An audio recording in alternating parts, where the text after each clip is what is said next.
born from the sky, in a forgotten corner of the mountains, where the wind sings like a stream and the clouds rest upon the peaks like soft blankets of cotton, lived an old monk named Ryason.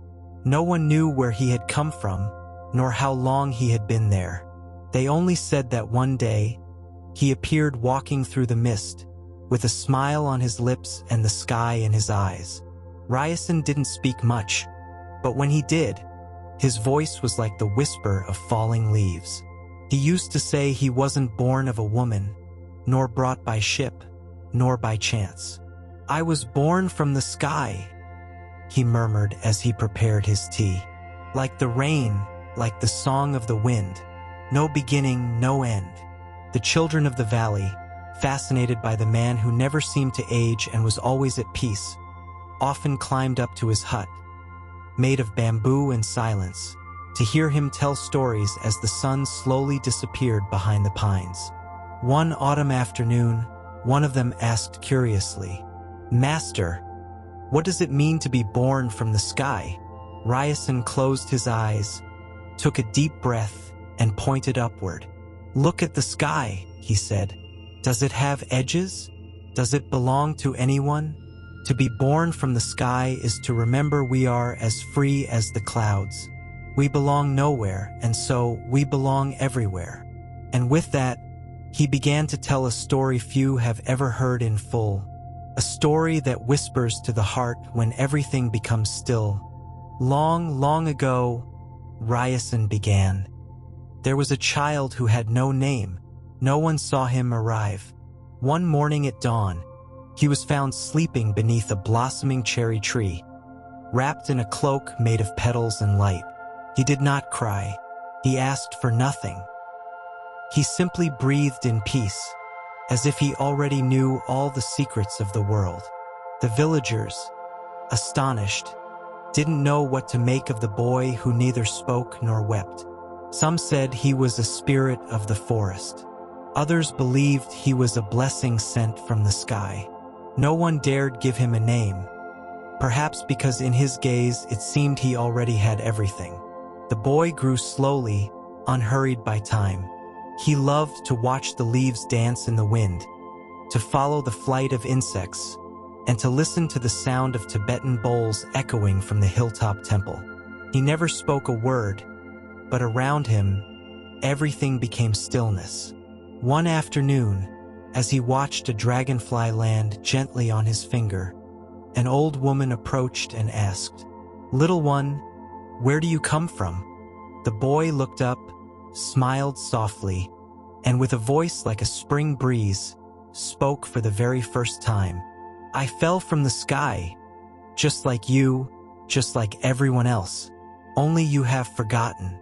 From that day on, the villagers began to see the boy differently. They no longer called him the one without a name, but the one who remembers. His quiet, light-filled presence became like a mirror in which each person could glimpse something long forgotten. The laughter of childhood, the stillness of a timeless afternoon, the joy of simply being. The boy moved through the seasons barefoot, walking among the fields, brushing the surface of streams with his fingers, and listening to the secrets carried by the wind.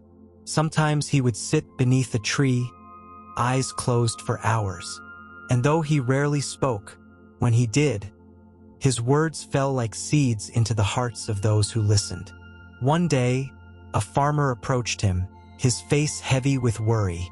"My life feels so burdensome," he said. "I work hard, but I never seem to move forward. How do you live so lightly?"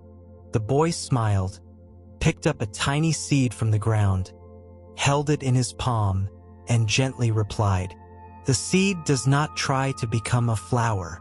It simply falls in silence, trusts the earth, and lets the sky awaken it." The farmer said nothing, but that night, for the first time in many years, he slept deeply, as if something within him had remembered the way back home. As time passed, the boy grew older, but his essence never changed. He still walked slowly, taking in every detail of the world as if it were always brand new. Wherever he went, The air seemed clearer, and thoughts would quiet, like leaves floating on still water. One summer afternoon, a young woman who had traveled from far away found him by the river, gathering smooth stones. She sat beside him, more tired inside than out, and said, "I've walked so many roads searching for peace, but all I find is noise. Where is this sky you speak of? Where does the calm hide?" The boy handed her a shining stone, round like the moon, and spoke in a voice soft as wind through leaves. "The sky is not above you, nor far away. It lives where you stop running, in the empty bowl of your hands, in the breath you do not force, in the silence between your thoughts. That is where it is. It's always been there." The young woman didn't reply. She simply closed her eyes and took a deep breath. For the first time in a long while, she felt no urge to keep searching. Beside her, the boy watched the sky's reflection in the water, as if the two were one and the same. The seasons passed, painting the forest in shifting colors. But the boy remained, as if time itself could not touch him. Beneath the bamboo trees, in the soft haze of morning light, his figure often blurred, like a thought that doesn't need a shape. One morning, as the bamboo leaves danced gently in the breeze, a wise old man approached him. He walked slowly, leaning on a wooden staff, his eyes filled with questions gathered over a lifetime. "Tell me, little one," said the elder as he sat beside him, "if we are all born from the sky, why do so many live as if they've forgotten?" The boy watched a leaf twirl softly through the air, drifting until it landed on the earth. Then he spoke gently, "Because at birth, many fall in love with the ground. They forget they came from the wind, the silence, and the light. But the sky never leaves them. It only waits to be remembered." The old man closed his eyes, and a quiet tear slipped down his cheek. It wasn't sorrow, it was recognition. As if, in the boy's words, his soul had heard something it had longed to remember for centuries. The bamboo creaked softly, as if it, too, understood. One moonless night, when the sky was veiled by soft clouds like blankets, the boy lay down on the damp grass atop the hill. Around him, a few villagers gathered in silence, drawn by the stillness that always seemed to surround him. No one spoke. Only the distant whisper of the wind through the trees and the gentle song of crickets filled the air. The boy, eyes open to the darkness above, spoke softly. "When the sky is hidden, it doesn't stop existing. It only disappears to teach us how to see without our eyes." A small child, wrapped in his mother's arms, asked in a quiet voice, "But what if I'm afraid when I can't see the light?" The sky-born boy slowly turned his head and looked at him with infinite tenderness. "Then close your eyes," he said, "and feel. There's a star glowing inside you that never goes out. Darkness only exists so you can remember it." The mother gently brushed her son's hair, while a warm breeze passed among them all, as if the sky itself had descended to embrace them. That night, one by one, they all fell asleep right there, under the invisible sky, feeling closer to it than ever before. As the years passed, the boy never seemed to age. His body grew, yes, but his presence remained the same, light as a feather, deep as a bottomless well. Some said he was a messenger. Others believed he was the sky itself, walking in human form. One day, without warning or farewell, the boy vanished. Like morning mist meeting the sun, he simply dissolved. No footprints, no signs, no goodbyes, only a deeper silence, as if the entire mountain had begun to breathe with greater awareness. In the spot where he used to sit, the villagers found a smooth stone, gently inscribed with these words, "Do not look for me in form. I am in the breeze, in your breath, in the space between thoughts. I was born from the sky, and to the sky I've returned.